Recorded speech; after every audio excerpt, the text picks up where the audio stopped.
They had him.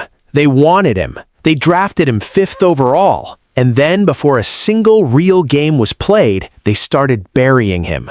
Not the coaches, not the owner, a reporter, and she almost got away with it. This is what I've been waiting to say all day, bro.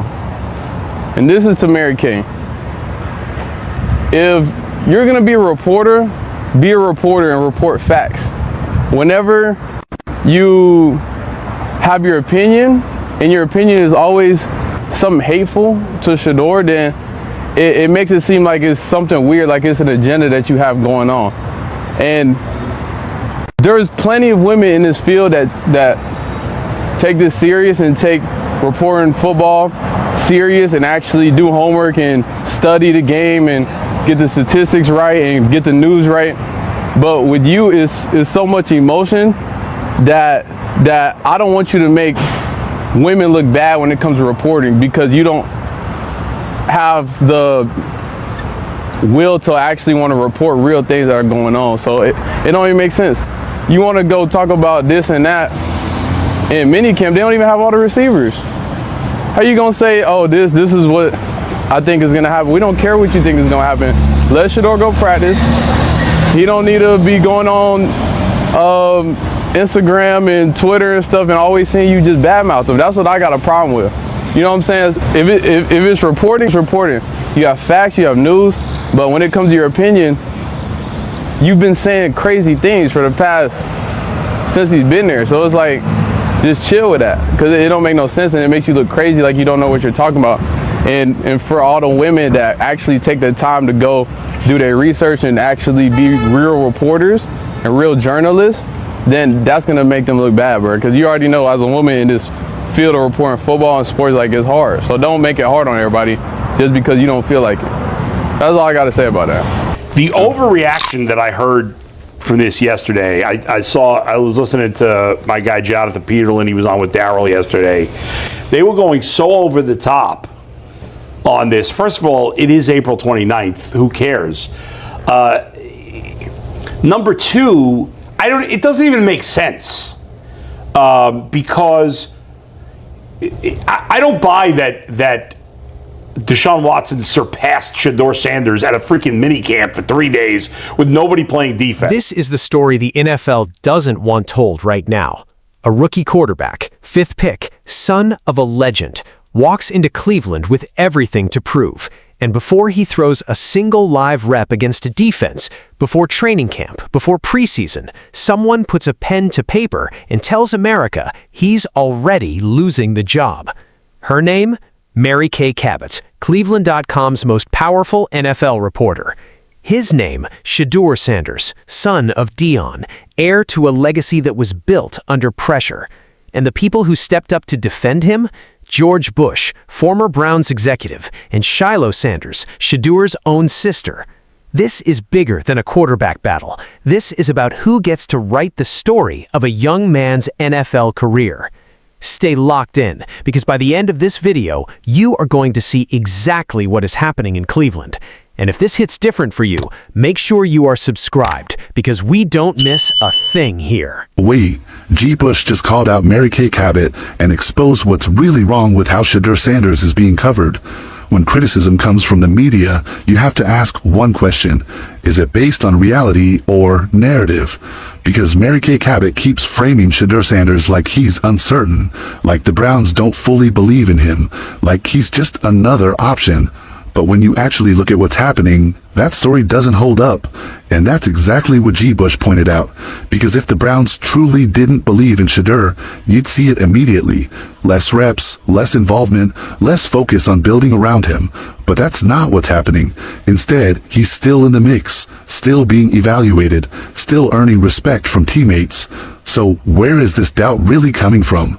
Because players are backing him, offensive linemen are trusting him, veterans are praising him. But somehow the narrative stays negative. That's not analysis, that's framing. And that's the problem G. Bush is calling out. Because when you focus on doubt instead of context, you start shaping perception instead of reporting facts. And in this case, the facts are simple. Shedeur Sanders is still part of the Browns' plan, still developing, still gaining momentum. So the question isn't whether Shedeur is the problem. The real question is, why is the narrative trying so hard to make him one? It's voluntary. They're in shorts. Yeah. They're not playing against the defense. There's no pass rush. The veterans ain't even here. This is the pre stuff. Matter of fact, you haven't even seen, when they asked him, they say, hey, what do you think about these rookies? He said, well, I like them. I just haven't seen them. They haven't had rookie minicamp yet. All right. So there's a lot of things there's a lot of things that have to be fleshed out. And at the end of the day, we got to get to training camp and practices in 2 days to even look at and see. So guess what? I'll say this. Mary Kay did a great job. You know what she did? Let's go back to April 29th. Shedeur Sanders is in his first voluntary minicamp as a Cleveland Brown. 3 days, no defense, no pads, shorts, and helmets. The veterans aren't even there yet. The offensive line hasn't practiced together. The receivers are still learning routes. The rookie hasn't even had his official rookie minicamp yet. And in walks Mary Kay Cabot, laptop open, sources on speed dial. And she drops this. Deshaun Watson emerged from the Cleveland voluntary minicamp last week with an edge over Shedeur Sanders in the two-man quarterback competition and has the inside track to be named the Browns QB1. She didn't stop there. Coach Monken hopes to declare, or at least identify his starter, by the end of Browns minicamp June 9th to the 11th, meaning Sanders has about 6 weeks to close the gap and try to overtake the former 3-time Pro Bowler. 6 weeks. They gave him a countdown clock. Before a single real rep, before a single snap against live defense, the internet exploded. 1.3 million impressions on that one tweet, 750,000 before most people even woke up that morning. But here's what nobody was asking. Who are these sources, and why right now? But here's the twist. The one person who answered that question wasn't a media analyst. It wasn't a former GM. It was his sister, Shiloh Sanders. Not someone who plays games with words, not someone who writes long emotional paragraphs on social media. She went straight to Mary Kay's Instagram comment section and said 4 words. Go make a sandwich, Mary Kay. 4 words. No essays, no press releases, no lengthy clapback. Just the truth, delivered with the kind of confidence that only comes from someone who has watched her brother work every single day, who has seen him get sacked again and again in college and get back up every single time, who knows exactly what he is capable of because she watched him build it. The internet went crazy. Because sometimes you don't need a speech. Sometimes you don't need a hot take segment on ESPN. Sometimes you just need someone to call it what it is, a hater running out of arguments. And then everything changed because George Bush stepped up, and he didn't just defend Shedeur, he destroyed the narrative with facts. This doesn't make any sense to me whatsoever. Here's the bottom line. Todd Monken, in my opinion, I have no reason right now to believe otherwise, is going to select the quarterback that he thinks gives him the best chance to win. I have said this consistently since they hired him. When everybody else was saying Shedeur Sanders is definitely the one, I'm like, I'm not so sure. We shall see. Todd Monken, again, there's no proof otherwise. He doesn't care about narratives. He doesn't care about Watson's contract. He doesn't care about drama that surrounds Watson or Sanders. He wants to win football games. He doesn't care about next year's draft. He cares about winning football games. George Bush didn't come in loud. He didn't come in emotional. No Twitter finger energy. No yelling. He came in calm, measured, and absolutely devastating. It is April 29th. Who cares?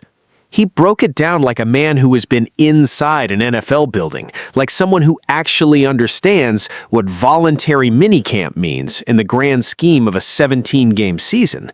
He said, I don't buy that 3 days in a minicamp in shorts with no defense changed Todd Monken's mind about anything.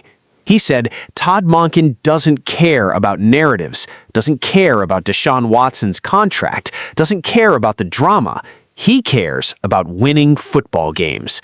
And here's where G. Bush said the quiet part out loud. Do I believe there are people in that organization who think Deshaun could still be a starting quarterback? Yes. But here's what every single person I have talked to agrees on. Todd Monken has the final say, period.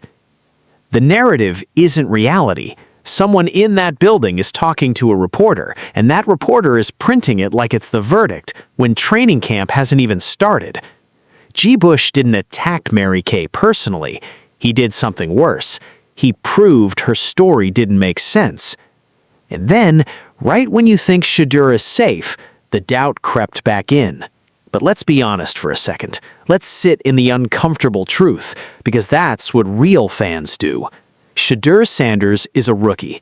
He has never taken an NFL snap in a regular season game. He is walking into a locker room where Deshaun Watson, a 3-time Pro Bowler, has connections, veterans, and history. There are people in that organization who want Watson to win this job. George Bush himself admitted that. And Shedeur isn't at Colorado anymore. There is no Deion Sanders calling the shots on the sideline. There is no home crowd, no familiar system, no safety net. This is Cleveland, a city that has broken quarterbacks, eaten franchises alive, chewed up first-round picks, and spit them out before Thanksgiving. For 1 second, just one, you have to wonder, is Shedeur Sanders walking into a situation that was decided before he even showed up? Did Cleveland draft him to develop him or to sell tickets while Watson tries to heal? Is Mary Kay's article wrong, or is she just the first one brave enough to print what everyone in that building is already whispering? That is the question that should keep you up at night. But then you remember who he is, and everything changes. Well, who has the lead now? Did somebody take over the league? Did so-and-so beat this person out? At the end of the day, that's what our job is to do, is farm engagement. That gets the engagement because it's the quarterback and everybody wants to know it. But if you ask me, to my face, do you think that Todd Monken knows who he wants to be the quarterback as of today? No, because he's a football coach that's going to wait to see what the heck you do when the live bullets is flying. You remember the kid who played through chaos at Colorado, who got sacked more than any quarterback in college football and kept getting up every single time. You remember Deion Sanders didn't raise a soft son. He raised a competitor. He raised a kid who grew up watching greatness every single morning, who had no choice but to be built different. George Bush said it best. Football players respect competition. They respect the man who goes jab for jab, throw for throw, who doesn't flinch when the lights get bright. And what did the Cleveland Browns' own GM Andrew Berry say just days before Mary Kay's article dropped? On the record, on ESPN Cleveland, nobody has an edge. Nobody is ahead of anybody. We want Shedeur Sanders to go out there, grow, and compete. That is the official position of the Cleveland Browns organization, not Mary Kay Cabot's anonymous sources, not a locker room whisper, the general manager on record. So the real question isn't whether Shedeur can compete with Deshaun. The real question is, why is someone in that building feeding a reporter a narrative that buries a rookie before he even puts on pads? Shedeur Sanders didn't come to Cleveland to be managed. He didn't come to sit. He didn't come to develop quietly. He didn't come to be Deshaun Watson's backup plan. He came to take that job. And the clock doesn't start at minicamp. It starts when the bullets are flying in August, when the defense is live, when the crowd is loud, when the pressure is real. That's when we find out who Shedeur Sanders really is. And based on everything we've seen at Colorado, under Deion, under fire, I already know the answer. Here's what we know. Mary Kay Cabot wrote an article. It went nuclear, 1.3 million impressions, and started a conversation that the entire NFL world is now having. Shiloh Sanders didn't panic, didn't cry, didn't write a 3-paragraph emotional response. She said what needed to be said, clearly, confidently. 4 words. George Bush didn't rage. He sat down, he reasoned, and he dismantled the narrative piece by piece, with logic, with experience, and with facts. And Shedeur Sanders, he didn't say a word, because he doesn't have to. The greatest response to doubt has never been a press conference. It has never been a tweet. It has never been a clapback on Instagram. It is performance. It is reps. It is the scoreboard. Todd Monken isn't naming a starter in April. He is not naming one in May. He might not even name one until deep into August.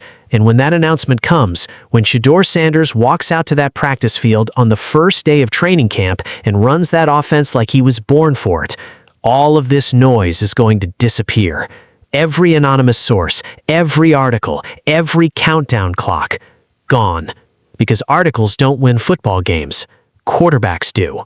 And the one thing Mary Kay Cabot's article accidentally proved, by going viral, by sparking this debate, by making America pick a side, is that the whole country is already watching Shedeur Sanders.